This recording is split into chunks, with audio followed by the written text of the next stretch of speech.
হ্যাঁ, যারা নারীর ছবি দিয়ে পোস্টার ছাপায়, হ্যাঁ কি হাল হবে এদের।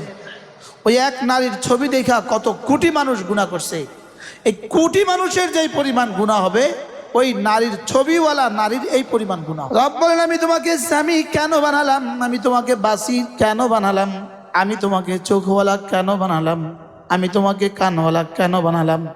শুধুই তোমাকে পরীক্ষা করার জন্য, শুধু তোমাকে পরীক্ষা করার জন্য আমি তোমাকে চোখওয়ালা বানালাম, আমি তোমাকে কানওয়ালা বানালাম, শুধুই তোমাকে পরীক্ষা করার জন্য। দেখি তোমার চোখ আর কানের ইস্তেমাল তুমি কি করো। এজন্য একদিকে চোখকে দিয়েছেন দেখার চাহনি শক্তি, অন্যদিকে দিলকে দিয়েছেন আকর্ষণের এক শক্তি। দিলে দিয়েছেন প্রচণ্ড চাহিদা, আর চোখে দিয়েছেন দেখার যোগ্যতা, আর নারীর চেহারা এঁটে দিয়েছেন জজবের প্রলেপ। জজব মানে কি বলবো, টানা, আকর্ষণ, আকর্ষণের প্রলেপ দিয়েছেন। নারীর চেহারা দিয়েছেন কি, আকর্ষণের প্রলেপ। আমার চোখে দিয়েছেন কি, দেখার যোগ্যতা। হৃদয় দিয়েছেন কি, চাহিদা, খায়সাত। এই তিনটা 100 দিয়া এবার রব বলেন, কুল্লিল মুমিনিন ইয়াগুদ্দু মিন আবসারিহিম। এবার আপনার উম্মতের পুরুষগুলোকে বলে দেন, ওরা যেন ভিন নারী থেকে নিজের দু চোখকে নিচু করে। যদি ওই তিনটা না দিত তাহলে এটা বলার কোনো সার্থকতা ছিল না। ভিন নারী থেকে নিজেদের চোখ যদি নিচু করো, আমি বললাম রব, আমি যদি ভিন নারী থেকে চোখ নিচু করি আপনি আমাকে কি দিবেন? রব্বুল আলামিন বলেন, যালিকা আযকা লাহুম, কথা দিলাম এটা তাদের হৃদয়ের দুনিয়াকে সাফ করে দিবে, তাদের হৃদয়কে পবিত্র করার অনেক বড় হাতিয়ারের মধ্যে একটা, সবচেয়ে বড় হাতিয়ার। আজকা ইসমে তাফজিল, সুপারলেটিভ ডিগ্রি, সবচেয়ে বড় হাতিয়ার। কুল্লিল মুমিনিন ইয়াগুদ্দু মিন আবসারিহিম ওয়া ইয়াহফাজু ফুরুজাহুম। ওদেরকে বলে দেন ওরা যেন চোখকে নিচু করে আর লজ্জাস্থানকে হেফাজত করে। আগে চোখ না লজ্জাস্থান? আগে চোখ বললেন কেন, পরে লজ্জাস্থান বললেন কেন?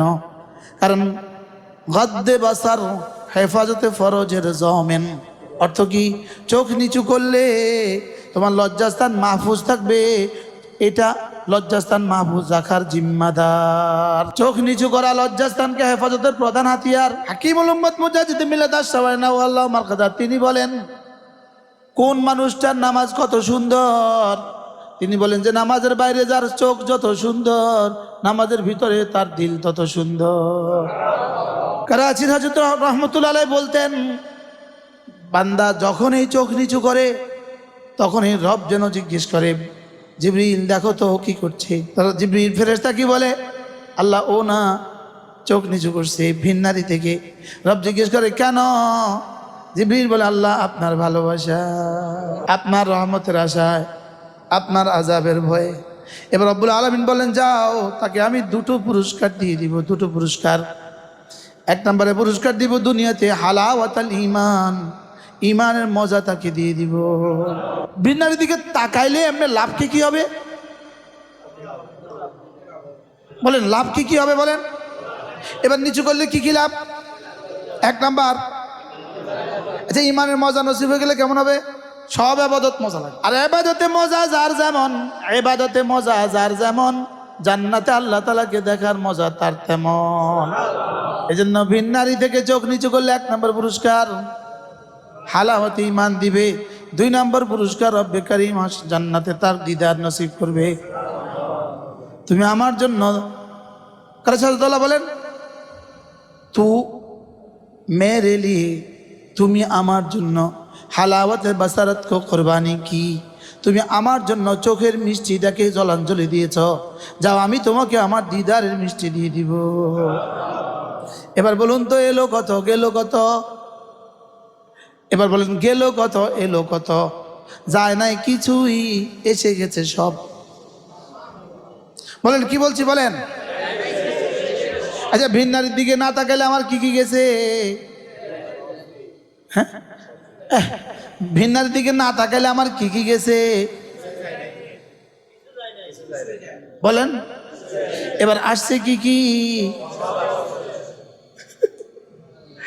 গেল কত এলো কত, বলেন বলেন বলেন, গেল কত এলো কত, যায় নাই কিছুই এসে গেছে সব। গেল কি এলো কি, হালাওয়াত ইমান যদি নসিব হয়ে যায়, ইমানের মিঠাস যদি নসিব হয়ে যায়।